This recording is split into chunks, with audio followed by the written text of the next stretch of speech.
Hello दोस्तों, इस video में हम ट्रिग्नोमेट्री की थर्ड आइडेंटिटी यानी कि cot square theta plus 1 equals to cosec square theta कैसे होता है इसको हम प्रूव करेंगे। तो इसके लिए सबसे पहले हम एक राइट एंगल ट्रायंगल बनाएंगे।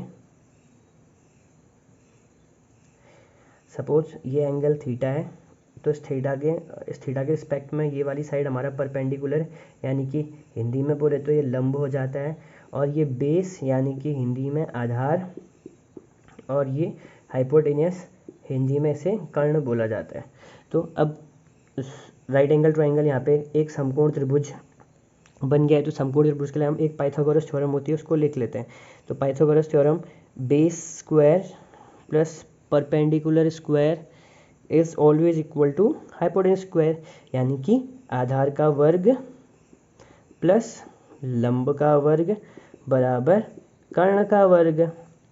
तो ठीक है, तो अब इस समीकरण को हम भाग दे देते हैं डिवाइडेड बाय परपेंडिकुलर स्क्वायर, यानी कि लंब के स्क्वायर से इसको भाग दे देते हैं, क्योंकि दूसरे नंबर पे भी हमने लंब रखा है और यहाँ पे दूसरे नंबर पे 1 है। तो 1 चाहिए तो परपेंडिकुलर से परपेंडिकुलर कटेगा, तभी हमारा क्या आ पाएगा 1 आ पाएगा। तो इस base square plus perpendicular square equal to hypotenuse square upon में perpendicular square upon perpendicular square upon perpendicular square. Perpendicular से परपेंडिकुलर कट गया, यानी कि लंब से लंब का स्क्वायर कैंसिल आउट हो गया। तो अब यहाँ पे अब हम इसको ऐसे लिख सकते हैं बेस अपॉन परपेंडिकुलर का होल स्क्वायर, आधार और लंब का होल स्क्वायर, प्लस इसकी जगह पे 1 बच गया, और यहाँ पे इसको हम लिख सकते हैं हाइपोटेन्यूस अपॉन परपेंडिकुलर, यानी कि कर्ण बट्टे परपेंडिकुलर का मतलब लंब का होल स्क्वायर। अब बेस अपॉन परपेंडिकुलर क्या होता है? बेस अपॉन परपेंडिकुलर tan का उल्टा यानी कि कॉट।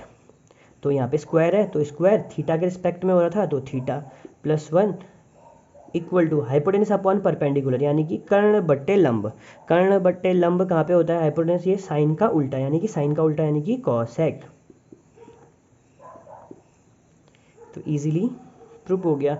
ट्रिग्नोमेट्री की तीनों आइडेंटिटीज़ को प्रूव करने के लिए सिंपली ओवरऑल कहें तो जो हमारा ये पाइथागोरस थ्योरम है, इसको 1/1 बेस के स्क्वायर से और परपेंडिकुलर के स्क्वायर से और लंब के स्क्वायर से, यानी कि बेस परपेंडिकुलर को लंब बोलेंगे और हाइपोटेन्यूस यानी कि कर्ण के स्क्वायर से भाग दे देंगे, तो हमारे तीनों आइडेंटिटी प्रूफ हो जाती है। Thank you.